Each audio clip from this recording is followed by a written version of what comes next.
Mirë se erdhe në botën ku askush nuk është i pafajshëm. Sekrete shqiptare, vendi ku rrëfimet më të thella, më të ndaluara dhe më të pathëna të shqiptarëve marrin zë. Na bëni subscribe për histori të ndryshme. Jam 38 vjeçe, e martuar prej shumë vitesh dhe nën e një fëmije. Jeta ime nëse e sheh nga jashtë është ajo që shumë kush do ta quante të zakonshme. Një shtëpi modeste, një burr punëtor dhe një përditshmëri që përsëritet pothuajse njësoj çdo ditë. Por brenda meje për vite me radhë ka jetuar një dëshirë që nuk më linte të qetë. Dëshira për të pasur më shumë. Jo më shumë dashuri, jo më shumë qetësi, por më shumë dukje, më shumë status. Më shumë gjëra materiale që të tjerët i shohin dhe i vlerësojnë. Hermes, Gucci, për mua nuk ishin thjesht marka. Ishin një lloj simboli, një mënyrë për të ndjerë që edhe unë vleja, që nuk isha më ajo gruaja e thjesht që askush nuk e vëre. Sa herë dilja në lagje apo në kafe me shoqet, i shihja, çanta të bukura, rroba të shtrenjta, biseda që rrotulloheshin rreth blerjeve, markave, gjërave të reja. Dhe unë ndjesha e vogël, nuk e thoja me zë të lartë, por e ndjeja. Kur kthehesha në shtëpi, ajo ndjenjë nuk më largohej. Dal nga dal, fillova të nxjerr mbi burrin tim. Pse nuk mund të kem dhe unë një jetë të mirë? Pse gjithmonë duhet të mjaftohemi me kaq pak? Sa bukur do të më rinte një çantë Hermes. Në fillim ai mundohej të më qetësonte. Do vi dita, do punojmë për këtë. Por unë nuk ndalesha.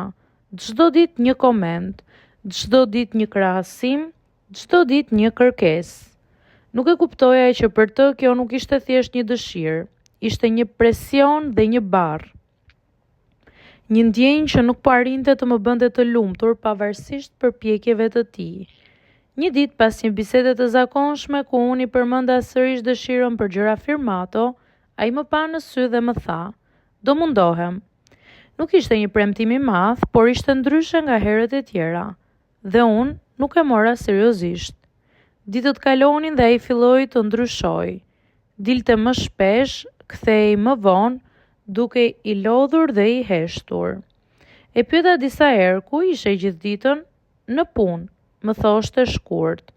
Nuk këmbgula. Në mendjen time, mendoja që më në fund po bënte diçka për të përmirësuar gjendjen tonë. Por e vërteta ishte krejt ndryshe. Një pastite, ndërsa po kthehesha në shtëpi, pash një skenë që më ngriu në vend. Ishte ai, burri im, pranë disa kazanëve të mëdhenj mbeturinash. Në fillim mendova që po gabohesha, por jo, ishte ai, duke hapur qese, duke kërkuar me kujdes, duke parë çdo gjë sikur po kërkonte diçka me shumë vlerë. U afrova pa bërë zhurmë dhe e dëgjova teksa fliste me një burr tjetër.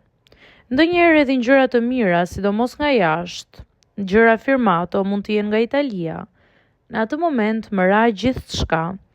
Ai nuk po punonte më shumë, ai po kërkonte në përmbeturina. Për mua, për një çantë, për një markë, për një iluzion. U largova pa i folur, u ktheva në shtëpi dhe u ula në heshtje. Nuk dija çfarë të ndjeja. Turp për atë që kisha kërkuar, dhimbje për atë që ai po bënte dhe mbi të gjitha ndjenjë faj, sepse e dije që ishte e gjitha për mua. Kur erdhi në shtëpi atë mbrëmje duke i raskapitur, në dorë mbante një qese. Ma dha pa më parë në sy. "Shikoje", tha me një zë të lartë. E hapa, brenda ishte një çantë, e përdorur, e pastruar me kujdes dhe e mbajtur mirë. Për një moment ishte pikërisht ajo që unë kisha ndërruar. Por ndjesia që më dha nuk ishte gëzim. Ishte rëndes. E pash çantën, pastaj pash edhe atë. Duart e tij ishin të nxira, sytë e lodhur. Për herë të parë nuk pash një burr që nuk po bënte mjaftueshëm. Pash një burr që kishte shkuar deri në fund për të më plotësuar një dëshirë që nuk ishte as e nevojshme. Lotët më dolën, jo për çantën, po për veten time. Kuptova që duke ndjekur atë që shija tek të tjerët, kisha humbur atë që kisha në shtëpi. Atë natë nuk pati shumë fjalë, vetëm heshtje, dhe një përqafim që thoshte më shumë se çdo bisedë. Të nesërmen mora çantën dhe e vendosa në një cep. Nuk e përdora. Çdo herë që e shoh më kujton një të vërtetë që nuk dua ta harroj kurrë. Ndonjëherë, në përpjekje për të dukur më shumë për të tjerët, harrojmë të vlerësojmë atë që dikush bën në heshtje për ne. Dhe dashuria nuk ka nevojë për marka të mëdha, por thjesht për t'u ndjerë e vërtet.